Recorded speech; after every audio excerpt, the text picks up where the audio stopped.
فرمان رسول محمد کریم صلی اللہ علیہ وآلہ وسلم ہے، جو شخص اس حالت میں مرے کہ وہ اللہ کے ایک ہونے اور میرے رسول ہونے کی گواہی دیتا ہو اور یہ گواہی سچے دل سے ہو تو اللہ کریم اس کی مغفرت فرما دے گا۔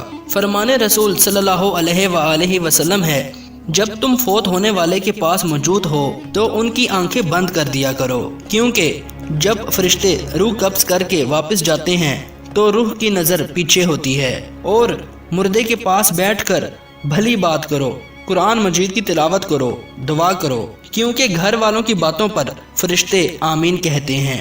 قدر کرنی ہے تو زندگی میں کرو، چہرے سے کفن اٹھاتے وقت تو نفرت کرنے والے بھی رو پڑتے ہیں۔ موت کا خوف اس لیے ہوتا ہے کہ ہم سمجھتے ہیں کہ ہم اپنے عزیزوں سے جدا ہو جائیں گے، لیکن عزیزوں کو تو ہم زندگی میں ہی جدا کر دیتے ہیں۔ جو شخص موت کو زیادہ یاد رکھتا ہے وہ تھوڑی سی دنیا پر بھی خوش ہو جاتا ہے۔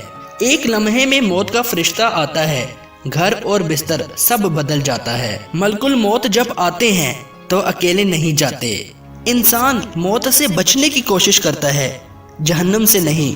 حالانکہ کوشش کرنے سے انسان جہنم سے بچ سکتا ہے، موت سے نہیں۔ فرمان مصطفیٰ صلی اللہ علیہ وآلہ وسلم ہے، کسی تکلیف کے آنے پر تم میں سے کوئی شخص ہرگز موت کی تمنا نہ کرے، اگر ضروری ہو تو یہ کلمات کہے، یا اللہ عز و جل مجھے اس وقت تک زندہ رکھ جب تک میرے لیے زندہ رہنا بہتر ہے، اور جب میرا مرنا بہتر ہو تب مجھے موت دے دے۔ ایک دن مرنا ہے، آخر موت ہے، کر لے جو کرنا ہے، آخر موت ہے۔ موت کی باہوں میں سو جاتے ہیں، اچھے لوگ بہت جلدی کھو جاتے ہیں۔